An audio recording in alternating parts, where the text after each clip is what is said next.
I hope सब आप अच्छे होंगे। और आज हम द्रव गुण का चैप्टर नंबर 3 स्टार्ट करने जा रहे हैं, जो कि है गुण निरूपण। और काफ़ी ज़्यादा इम्पोर्टेंट ये चैप्टर है, जिसमें क्वेश्चन लॉन्ग बन ही जाता है। ठीक है, लॉन्ग क्वेश्चन आता है तो आपको याद रखना है ये। और आपका ये चैप्टर जो है वो आपका चरक संहिता में भी आपको देखने को मिलेगा, इसके अलावा पदार्थ विज्ञान में भी आपको देखने को मिलेगा। तो काफ़ी इंपॉर्टेंट चैप्टर है, आप इसको भूलना मत। सो चलिए हम स्टार्ट करते हैं। बाकी अगर आपको कोई भी कन्फ्यूजन रहती है तो आप हमें कमेंट सेक्शन में करके पूछ सकते हैं। और फुल वीडियो लेक्चर देखने के लिए आपको हमारे BMS मीट को ऐप, जो कि आपको प्ले स्टोर में मिल जाएगा। और आप वीडियो देख रहे हैं यूट्यूब पे तो वीडियो के डिस्क्रिप्शन में आपको लिंक मिल जाएगी। अगर आप ऐप पे देख रहे हैं तो अच्छी बात है। सो चलिए गाइस, बिना टाइम को वेस्ट किए हम वीडियो को स्टार्ट करते हैं। सो देखो, यहाँ से आपका 2 नंबर का क्वेश्चन भी बन सकता है, आपके मल्टीपल्स भी आ सकते हैं। इसके अलावा आपका लॉन्ग क्वेश्चन भी आंसर आ सकता है, लाइक गुण के गुणों का विस्तार वर्णन करिए, ठीक है, या फिर द्रव के गुणों का विस्तार से वर्णन करिए। तो ये आपसे क्वेश्चन पूछा जा सकता है, ठीक है। सो अभी स्टार्ट करते हैं। सबसे पहले हमारा है गुण की निरुक्ति। गुण की निरुक्ति क्या होती है? गुण आमंत्रण धातु से जो गुण की निष्पत्ति होती है। तो बस कुछ नहीं, आपको सिंपल सा रट लेना है। कैसे निरुक्ति होती है हमारी? गुण आमंत्रण धातु से इसकी निरुक्ति होती है।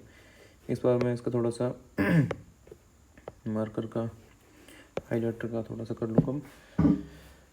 सो देखो, इसके बाद आता है परिभाषा और लक्षण क्या क्या रहने वाले हैं। तो आपको ये श्लोक याद करना है, जो है हमारा समवायी तु निश्चेष्ट कारणम गुणा, यानी कि जो द्रव के अंदर समवाय संबंध से रहते हैं और चेष्टा रहित हों, उनको हम क्या बोलते हैं? गुण बोलते हैं। और गुण द्रव में आश्रित होने से स्वतः निर्गुण एवं निष्क्रिय होते हैं, यानी कि ये इनएक्टिव फॉर्म में द्रव के अंदर रहते हैं और इनके खुद के अंदर कोई गुण नहीं होता है, पर ये द्रव के अंदर रहते हैं, एक्टिव रहते हैं, निष्क्रिय फॉर्म में रहते हैं। ये क्या है कि इनका खुद का एक्टिवेशन नहीं होता है, पर ये जब द्रव के फॉर्म में आते हैं, द्रव के अंदर आते हैं, तो ये हमारे सक्रिय हो जाते हैं, यानी कि एक्टिव फॉर्म में चले जाते हैं। अब देखो, यहाँ पर सिंपल सा परिभाषा आपने याद कर ली। अब हम नीचे की तरफ चलते हैं। सो यहाँ पर आता है गुणों का वर्गीकरण। तो सबसे ज़्यादा इम्पोर्टेंट चीज़ अगर कोई है इस चैप्टर में तो वो यही है, ठीक है। पूरे चैप्टर का सार है ये अपना, गुणों का वर्गीकरण। तो आचार चरक के अनुसार जो है टोटल आपको याद रखना है कि 41 गुण है, 41 गुणों में डिवाइडेशन हुआ है। नंबर फर्स्ट है हमारा सार्था गुण, नंबर सेकंड गुरवादी गुण, नंबर थर्ड आध्यात्मिक गुण, नंबर फोर्थ परादी गुण। सो मैंने ये ऑलरेडी अष्टांग वाले चैप्टर फर्स्ट में पढ़ा रखे हैं आपको। अगर आपने वो वीडियो लेक्चर देखा है तो ठीक है, नहीं देखा है तो कोई बात नहीं, आपने पढ़े होंगे। सो नंबर फर्स्ट है आपका सार्था गुण, ये हमारे 5 हैं। गुरवादी गुण ये हमारे 20 हैं। और आध्यात्मिक गुण ये हमारे 6 हैं। दिन परादी गुण हैं 10।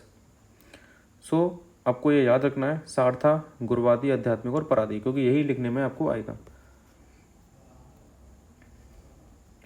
सो इसके बाद हम बात करते हैं सार्था गुण की। अब हम थोड़ा सा इनका डिटेल देखेंगे सार्था गुण के बारे में। सो सार्था गुण कौन कौन से होते हैं? जो हमारे इंद्रियों के विषयक गुण हैं, ठीक है, इंद्रिय विषयक गुण, उनको हम क्या कहते हैं? सार्था गुण कहते हैं।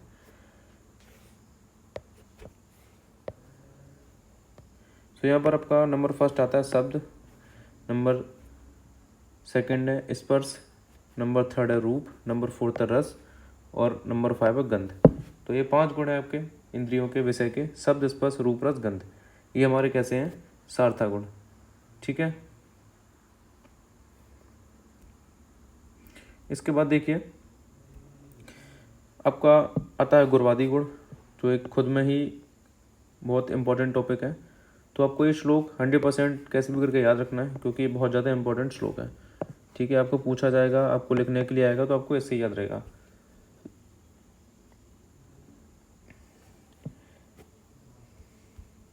सो इसके बाद यह श्लोक है, इसमें क्या है? गुरु मंद हिम स्निग्ध लक्षण सांद्र मधु स्थिरा गुड़ा ससूक्ष्म विषदा विशति विपर्याय। तो यहाँ पर जो श्लोक है ये अष्टांग हृदय का है। अगर आपने अष्टांग हृदय पढ़ी होगी तो आपको अच्छे से याद होगा। सो यहाँ पर जो 10 गुण हैं वो लिखे गए हैं, ठीक है। गुरु मंद शीत या फिर हिम बोलते हैं, स्निग्ध, सुलक्षण, सांद, मृदु, स्थिर, सूक्ष्म और विशद। सो इनके जस्ट अपोजिट गुरु का लघु हो जाएगा, मंद का तीक्ष्ण हो जाएगा, शीत का उष्ण हो जाएगा, स्निग्ध का रुक्ष हो जाएगा और श्लक्षण का खर हो जाएगा। इसके बाद सांद्र का द्रव हो जाएगा, मृदु का कठिन हो जाएगा, स्थिर का सर हो जाएगा, सूक्ष्म का स्थूल हो जाएगा, विशद का पिक्षल हो जाएगा।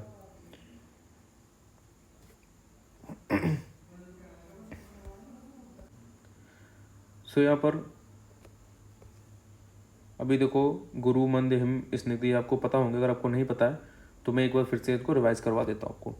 तो गुरु मीन्स होता है हैवीनेस, जो शरीर में हैवीनेस लाने वाले द्रव हैं। वैसे तो अभी देखो सब आप आगे पढ़ोगे, ठीक है, सो भी उनको हम यहीं पे देख लेंगे। बाकी हम इसके बाद देखते हैं आध्यात्मिक गुण।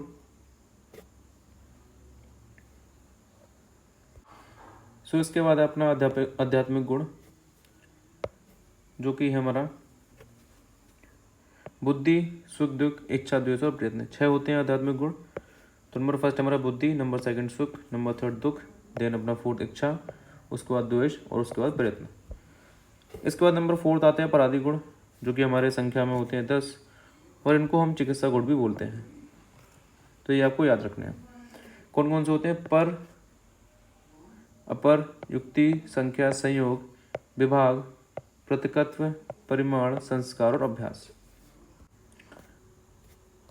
सो इसके बाद है आपको देखो विस्तार से जो वर्णन है आपका वो गुरुवादी गुणों का ही पूछा जाता है, क्योंकि जो ये इंपॉर्टेंट क्वेश्चन है गुरुवादी गुणों के ऊपर ही बेस्ड आता है। लाइक आपसे पूछ लेगा गुणों की परिभाषा लिखते हुए गुरुवादी गुणों का वर्णन करिए, और अगर आपको लिखने को भी आएगा तो मोस्ट ऑफ द डायरेक्ट गुरुवादी गुणों से विस्तार वर्णन करिए, ऐसे भी क्वेश्चन आ सकता है। तो आपको मेनली जो है गुरुवादी गुणों का ही याद रखना है।